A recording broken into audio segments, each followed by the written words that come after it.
hydraulic control valve. Ito po yung nagko-control ng mga hydraulic system natin.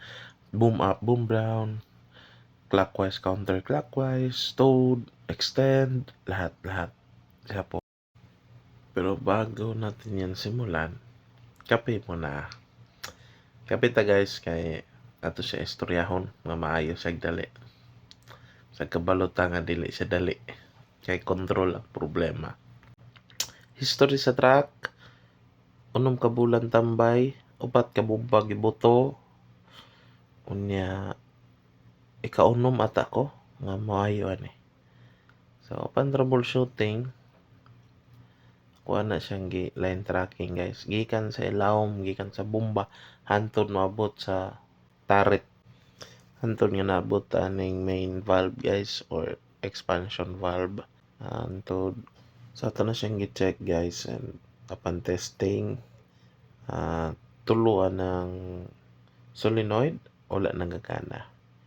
So after nato to siya nahinluan, nag-line tracking na punta sa electrical side, no? Kay yun sila na daw kunoy wala daw kuno nagagana. So gi-troubleshoot na to tanan. Pag-abot sa electrical, ang electrical is good. So gi-full out na to ning kuan guys, assembly sa hydraulic control valve. So pan testing ganito nakuha. So kung napansin ninyo, pag-on pa lang na sa bomba, na naga-slippage, no? Na naga-agas. Pero ang duha, wala. So, testingan ako tanang school. Kung na may igawas, and I got nothing yun. Wala yung masirit. Ikan sa, bisan pa, mag-pressure ko 3,500 that time. Grabe kahina yung ginasirit. Sabot, may something wrong in my part. So, after this testing, ato na siyang bungkagon guys. Kani detod na unit guys is dili niya mo produkto. I mean is kani nga truck gidala diri kay para lang tayo kay kani akong trabahoan is service center. So maayo mi sa unsa nga brand, no? So mo na nga wala mi manual, wala mi spare ani. O sariling sikap lang yan akong pag-ayo ani guys. Kaugalingong kahibalo lang akong gamit. Sa atong pagbungkag, ato nakita guys nga nagi clog sa sulod, no? Ako'y nakuha nga metal thread gikan sa bomba o putol nga spring. Kani siya nga part guys ang ako mo na niya akong paghinlo sa yaha, no?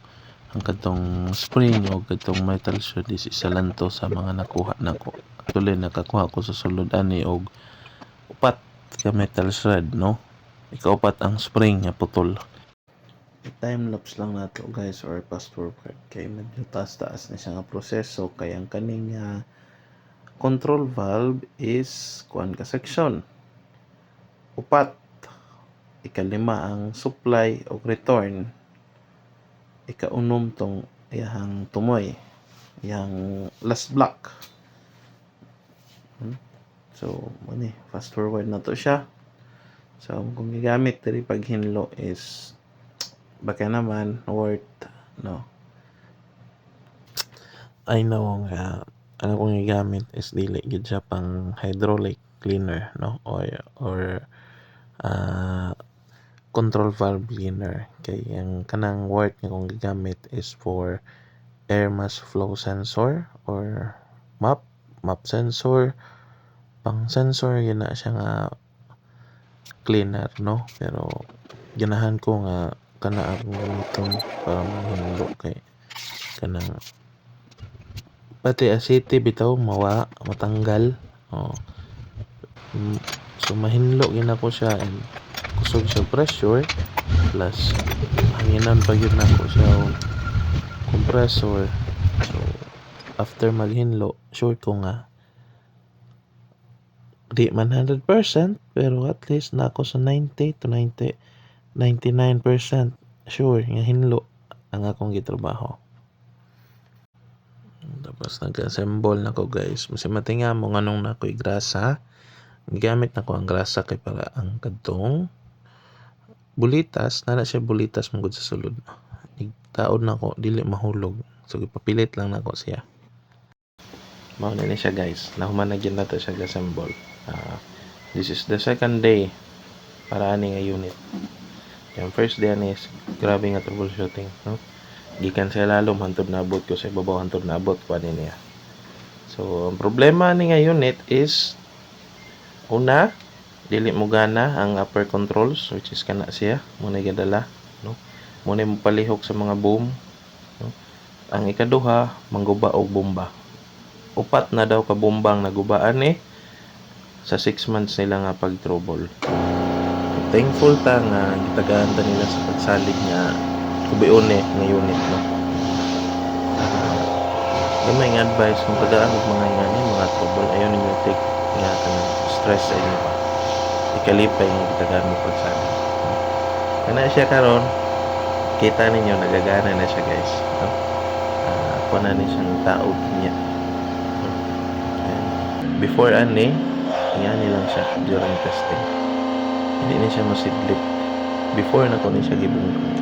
Ang problema ni is ang mga to nabuthan na ni og upat ka bomba.